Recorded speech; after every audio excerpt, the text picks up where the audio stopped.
நவராத்திரியோட 4ஆம் நாள் மலைமகளான பார்வதி தேவியோட வழிபாடு முடிந்து அலைமகளான மகாலட்சுமி தாயாரோட வழிபாடு தொடங்கும் நாள். நவ துர்க்கைகள்ல கூஷ்மாண்டா தேவியை வழிபாடு செய்வோம். நவராத்திரி 4ஆம் நாளுக்கான கலர் மஞ்சள். துர்க்கையின் வடிவம் கூஷ்மாண்டா தேவி. பூக்கள் வெள்ளை நிற பூக்கள். நைவேத்தியம் தயிர் மற்றும் பால். கூஷ்மாண்டா தேவியை வழிபட்ட பிறகு சிவபெருமானையும் பிரம்மதேவரையும் வழிபட வேண்டும் அப்படின்னு புராணங்கள் சொல்லுது. நவராத்திரி 4ஆம் நாளுக்கான அம்மனின் வடிவம் மகாலட்சுமி. கோலம் கட்டம் வகை கோலம். பூ ஜாதி மல்லி. இலை கதிர் பச்சை. நைவேத்தியம் கதம்பசாதம் பட்டாணி சுண்டல். பழம் கொய்யாப்பழம். ராகம் பைரவி.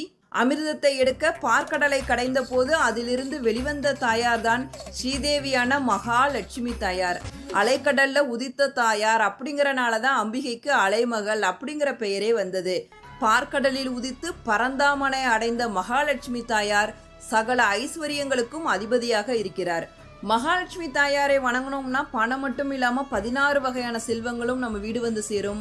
மகாலட்சுமி தாயாரோட அருள் கிடைச்சிடுச்சுன்னா பெருமாளோட அருளும் தானாகவே கிடைச்சிடும். ஏன்னா ஒய்ஃபை தன்னோட மார்பிளை சுமந்துகிட்டு இருக்கவர் இல்லையா. பெருமாளுக்குரிய புரட்டாசி மாசத்துல பெருமாளையும் மகாலட்சுமி தாயாரையும் வணங்குவது ரொம்ப ரொம்ப சிறப்பானது.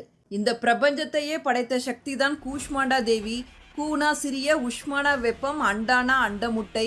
சிறிய வெப்பத்திலிருந்து அண்டத்தை உருவாக்கியவர் அப்படிங்கறதான் இதோட மீனிங். இது அப்படியே பிக் பேங் தியரியோட மேட்ச் ஆகும்.